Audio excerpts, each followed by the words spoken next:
Mbote balandi ya Congo Esengo TV oyabino Belinda Toko la queen ya communication. Tozali bongo ana Faden epai wapi toye conférence de presse oyo ndeko na biso topé président Martin Fayulu Madidi à Salisi. Na yango y a pas de commentaires, trop de commentaires à faire. Na tiki bino bolanda conférence et ngana kokuta na bino juste na sima ya conférence de presse oyo.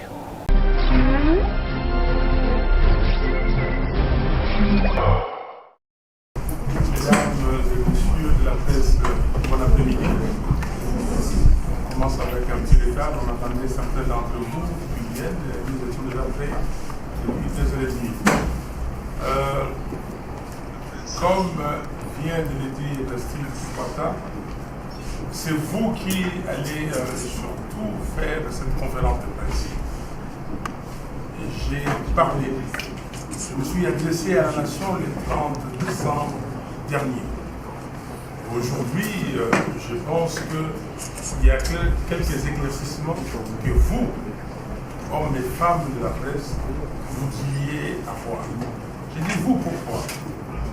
Dans mon adresse le 30 décembre, j'ai fustigé les comportements que j'ai qualifiés d'irresponsables de l'élite congolaise. Et vous êtes aussi l'élite congolaise. L'élite congolaise qui se cantonne dans des zones de confort. Dans des zones de confort, au lieu de dire ce qui se passe, de dire la vérité et de prendre le problème des sociétés, surtout le problème qui concerne notre pays, on se cantonne dans des commérages, dans des discussions inutiles. On se lance là où les gens veulent que nous puissions aller pour qu'on soit distrait, qu'on soit distant des vrais problèmes. Donc, la conférence de presse d'aujourd'hui, nous l'avons intitulée, ou je l'ai intitulée. Regardez le titre qui est là. La RDC contre le projet de balkanisation et d'implosion. Le titre ne vient pas de moi. Le titre vient du professeur Théophile Obenga. Vous connaissez certainement. Théophile Obenga, c'est l'héritier des Cheikh Anta Diop. Ce titre-là est sorti comment? Ce titre est sorti de ce titre ici, un autre titre, de l'ICREDES. Le titre de ce livre, c'est La République démocratique du Congo face au complot de balkanisation et d'implosion. Et le professeur Théophile Obenga, qui devait baptiser ce livre, a dit qu'il se permettait, lui, de corriger les titres. Et il a imaginé ce titre que nous avons récupéré à notre compte. Ce livre est écrit sous la direction de deux professeurs, le professeur Kankwenda Mbaya et Mukoka Senda. Certains d'entre vous étaient là à l'hôtel Sultani quand on a baptisé le livre, depuis 2013. 2013. Et on a parlé aussi. Et pour vous dire qu'il y a d'autres personnes qui ont parlé de ces projets de balkanisation de notre pays avant, poser la question. En ce moment-là, personne ne l'a suivi. Il en a payé de sa vie. Et après est arrivé Kengo Wadondo. Vous avez l'élément sur Kengo Wadondo, on aura aussi le même problème de son. Mettez l'image. Et puis Kengo Wadondo en a parlé. Kengo Wadondo en a parlé, mais moi j'ai discuté moi-même avec Kengo et Kamanda en ce moment-là. J'étais en expatriation, je suis revenu, et quand l'AFDEL faisait la marche, j'ai discuté avec les deux. Kengo, Premier ministre, Kamanda Wakamanda, vice-premier ministre. Et il dit dans cet élément-là que nous étions prêts. Il y a eu des résolutions des Nations Unies qui ont demandé à ce que on fasse tout pour que les Hutus Rwandais qui étaient entrés ici, qu'on le rapatrie chez eux. Mais il y avait une pression telle sur le président Mobutu, le président de l'époque, qu'on ne pouvait pas. Et j'ai vu Kengo et Kamanda presque pleurer. Et Mobutu leur a dit que non, on m'a imposé. Fatigué qu'il était, il ne pouvait plus rien faire. Et dans cet élément, et j'aimerais, vous les journalistes, si vous pouvez voir le président Kengo, pour qu'il nous dise, parce qu'il dit à la fin, il sait ce qui s'est passé, il sait le pourquoi, mais il ne dira pas maintenant, donc à ce moment, et qu'il le dira un jour. Il faut qu'il le dise, pour que nous soyons édifiés de ce qui s'est passé exactement. En avril 2011, où j'évoque cette affaire de balkanisation, j'évoque cette affaire de peuplement de nos territoires par des gens qui viennent d'ailleurs, et le dépeuplement de nos territoires par les autochtones, par les peuples, les populations congolaises. Et j'ai dit, et tout ça est fait à dessein pour qu'un jour on puisse organiser un référendum d'autodétermination. On peuple les contrées, et puis il y a des populations, notamment rwandaises, qui deviennent majoritaires, et puis on demande à ces peuples un référendum d'autodétermination. J'évoque ça ici, nous sommes en avril 2011 à Paris. Si ceux qui ont suivi l'élaboration de la Constitution qui a été soumise au référendum en décembre 2005, dans certains articles, moi j'étais pour l'élection du gouverneur ou des gouverneurs au suffrage universel. Nous avons contacté beaucoup de gens pour dire, mais c'est un monsieur ou une dame important ou importante et qui va gérer une province. Faisons comme on fait ailleurs, il faut que ce soit le peuple qui puisse élire. Ça m'a été rétorqué en disant que non, c'est très dangereux. Si un gouverneur a beaucoup de pouvoir, déjà que la Constitution va, lui conférer, mais si en plus de ça, il a une légitimité qui vient directement du peuple, un jour, il peut décider, on pensait à ces provinces limitrophes de Sud Kivu, Nord Kivu, Ituri en devenir et d'autres, Tanganyika, et qu'il pouvait poser la question si la population lui demandait d'organiser un référendum d'autodétermination, et il en avait suffisamment de pouvoir, d'autorité et surtout de légitimité pour le faire. C'est comme ça que moi, personnellement, j'ai dit ok, que le gouverneur soit élu au second degré, c'était satisfaisant. Vous comprenez que ça, la discussion date déjà de longtemps. Après cet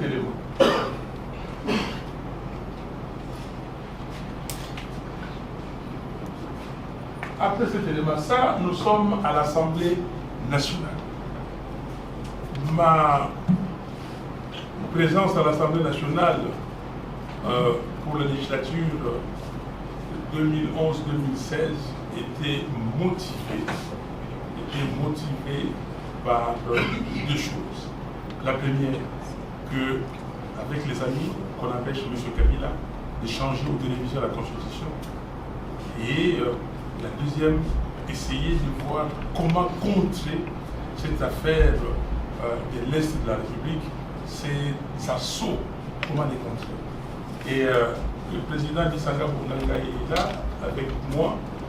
Nous avons conduit, et c'était d'ailleurs lui qui était le président de notre mouvement à l'époque, les FAC, Force Acquise au Changement. Nous avons conduit une mission auprès du président Tshisekedi. Quand nous étions en Europe, parce que nous étions partis en Europe avec d'autres amis, y compris Félix Tshisekedi, nous sommes partis pour réclamer la vérité des journaux. Parce que la vérité des journaux, des fois, vous pensez que c'est une invention de Fayou. Nous étions partis en décembre 2011, à Paris, à Bruxelles et à Londres, nous avons vu des gens, des gouvernements pour la vérité des choses. Pendant que nous étions là, on a annoncé les résultats des législatives aussi. Quand on a annoncé, le président Tshisekedi a dit qu'il annulait ces élections-là. Et nous sommes venus. Moi-même, je suis parti les voir. Je dis, président, allez, nous faisons une réunion, puis on viendra vous voir. Et nous sommes partis. Le voir. Il a dit il dit ceci, Martin, comment moralement vous pouvez entrer à l'Assemblée nationale et sachant que plus de la moitié de messieurs et dames qui sont là ont été nommés. Nous lui avons dit, président, vous avez totalement raison. Vous continuez à rester dehors, parce que c'est ça, vous ne pouvez pas. Mais nous entrons pour empêcher Kabila de réviser la Constitution, pour empêcher Kabila d'accélérer la balkanisation du pays. Beaucoup de gens ne comprennent pas pourquoi vous êtes entrés. Et nous sommes entrés pour ça. Et Dieu merci, nous avons empêché Kabila de changer ou de réviser la Constitution. Et aujourd'hui, nous voulons l'empêcher de balkaniser le pays. Mais Kabila est tellement malin avec ses stratèges, parce qu'il n'est pas seul, il a des stratèges qui sont ici et ailleurs. Ils ont trouvé, comme Mobutu disait, vous êtes beaucoup plus jeunes que moi ici, mais ceux d'entre vous qui peuvent se rappeler, Tango Makamoya Kandongo, par colonialiste Bazari Kosala Dengeni. Donc, il copie, il fait exactement la même chose que ce que faisaient les colonialistes, les colons. Donc, il prend un frère, d'entre nous, pour terminer la mission qu'il a commencée. J'ai dit et je le répète, je ne parle de langue de bois. Et je le répéterai même plus de 1000 fois. Et Kabila est venu dans ce pays avec une mission de balkaniser les pays. Il est venu avec une mission de fragiliser ces pays. Et je vais vous le démontrer. Donc, nous sommes dit, on va l'empêcher. On l'a empêché. Mais quand on l'a empêché, qu'est-ce qu'il fait? Il dit, voilà, j'ai un d'entre eux, il a pris Tshisekedi. Il ne voulait pas prendre Tshisekedi. Il voulait à tout prix que M. Ramazani soit président.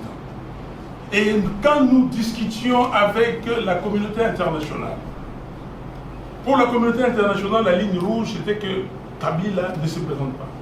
Nous les avons dit, y compris M. Félix Tshisekedi avec moi et les autres. Nous leur avons dit, écoutez, messieurs, mesdames, la ligne rouge, ce n'est pas Kabila. La ligne rouge, c'est le système Kabila. Le système. Et voilà, il a continué avec son système. Il a pris Félix Tshisekedi pour continuer la mission. Si et moi, ça c'est mon métrique à moi. Je fais des métriques. Et vous savez, si Kabila, dans l'évolution de la balkanisation, sur l'échelle de 100, il avait déjà fait 55. Félix Tshisekedi, dans l'année qu'il a, cette année qui vient de passer, il a fait 15. Donc nous sommes déjà à 70% sur l'échelle des 100, des balkanisations. Vous comprenez, ça vient d'où? Ça commence comment? On vous dit 26 provinces. Les gens comme des moutons de Badirge, 26 provinces parce que tel veut être conseiller municipal, tel veut être député provincial, tel veut être ceci, cela. Il n'y a pas, d'emploi au Congo et il nous faut que on puisse créer ces genres d'emplois pour que les gens ici se retrouvent. Mais les 26 provinces, c'est un piège. Les 26 provinces encore, quand les sénateurs de la transition étaient partis dans les districts, si le sénateur Mokolo était là, il peut le dire. J'ai vu le sénateur Mokolo et Maître Kili. Fais les 26 provinces éteignées pour qu'on voit bien la carte. On passe aux 26 provinces. Mais les 26 provinces, c'est quoi? C'est pour nous fragiliser. On a fragilisé davantage, la RDC. je mets quiconque au défi ici. Les gens ici, maintenant, certains d'entre vous savent d'où viennent mes parents. C'est comme ça que je le dis. Mais avant, est-ce que la moitié de cette salle savait de quelle province étaient mes parents? Moi, je suis Kinois, né ici à l'hôpital général de Kinshasa comme le prêtre Adi Anjili, baptisé à l'église Sainte-Thérèse le 8 février 1957, 2 mois et demi après ma naissance. Je n'ai jamais eu des amis qui ne savaient pas d'où je venais. Je vis Modeste Bahati l'autre jour, que je connais depuis longtemps. On était dans le même groupe, les FTD, Forum pour la démocratie et le développement. Il me dit, mais Martin, c'est maintenant que j'apprends. Moi, je ne savais pas d'où tu venais. Mais maintenant, les gens sont en train de chercher, tu viens d'où, tu es d'où. Nous sommes Congolais. Et là, c'est fait à dessein. Parce que, comme je dis, et je disais à certains amis, surtout du Congo central, qui disaient, nous, les nés Congo. J'ai dit, écoutez, arrêtez cette affaire des nés Congo. Si vous êtes les nés Congo, vous allez là-bas dans le Congo central, vous allez à Matadi pour une réunion, et si vous êtes 15 pour une réunion, vous êtes tous les nés Congo quand vous êtes entrés, et dès que vous commencez à prendre des décisions, vous allez regarder qui sont du Bafoué, qui sont des cataractes, qui sont des locales. Aidez-moi cette affaire. Aujourd'hui, je discute avec mes amis de l'Équateur. L'Équateur est saccagé. J'ai des gens ici des Nord Katanga, mais les Katanga est saccagé. On vous dit que non, si votre siège n'est pas à Kolwezi et si vous êtes à Lubumbashi, vous ne pouvez pas travailler avec les mines de Kolwezi. C'est ce que Kabila a cherché. On a poussé les 26 provinces pour accélérer la balkanisation de notre pays. Aujourd'hui, il s'est offert ce que j'appelle ici la principauté de Tanganyika. Ce pays-là, appelons-le comme ça, cette province, 130 000 km². Vous voyez, c'est plus grand que certains pays de ce monde. Okay. 134 000 km². Et les grappins de Tanganyika, avec des puits de pétrole énormes. Vous avez les coltans, vous avez les lacs, vous avez toutes les richesses que vous pouvez avoir, les minéraux autres que les coltans. Et Kabila s'est offert. Donc, vous avez maintenant, quand vous regardez l'Ituri et de l'autre côté là-bas, on fragilise les gens. On parle de l'Inde ou de Emma. Oui, ça existait depuis longtemps, mais c'est encore l'instrumentalisation. On veut encore instrumentaliser les gens. À midi, on vient, on tue chez les Emma. Et à 18h, on dit les autres, les gars, vont tuer chez les Lendou, on dit que c'est la représailles. Or, non, c'est des gens qui instrumentalisent le peuple congolais.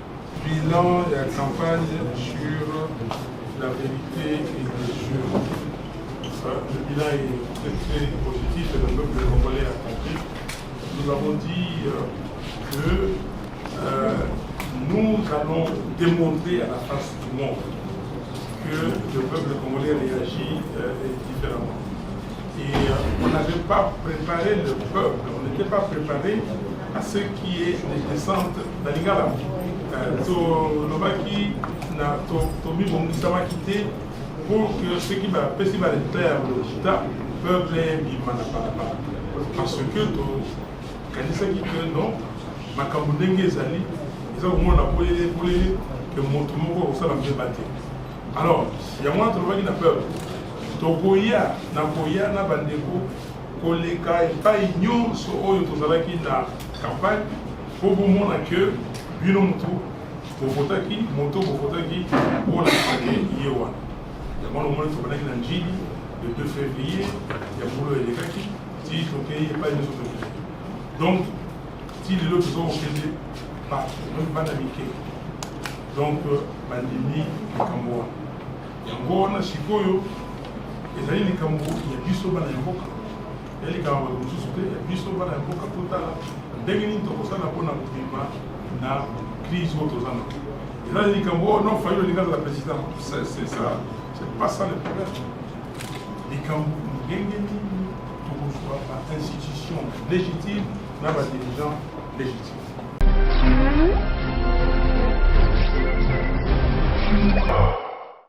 oti bongo kolanda conférence de presse oyo monsieur Martin Fayulu Madidi auti kosala alobeli bongo na mambi etali bongo balkanisation awa na République démocratique du Congo mpe alobeli lisusu bilan ya vérité des urnes ya campagne na ye ya vérité des urnes oyo abandaki kosala uta mokolo oyo auti kosala uta mokolo oyo bapibliaka baresultat définitif na cour constitutionnelle na bandi bolandi makambo nyonso alobi kaka ndenge nalobaki pas trop de commentaires à faire ye moko si alimboli mpe alobeli lisusu marche oyo bakosala marche pacifique oyo bakosala mokolo ya vendredi 17 janvier 2020 alobi marche wana ekobanda na Pascal kuna na commune ya Masina kino bakoya koshite na échangeur de l'unité.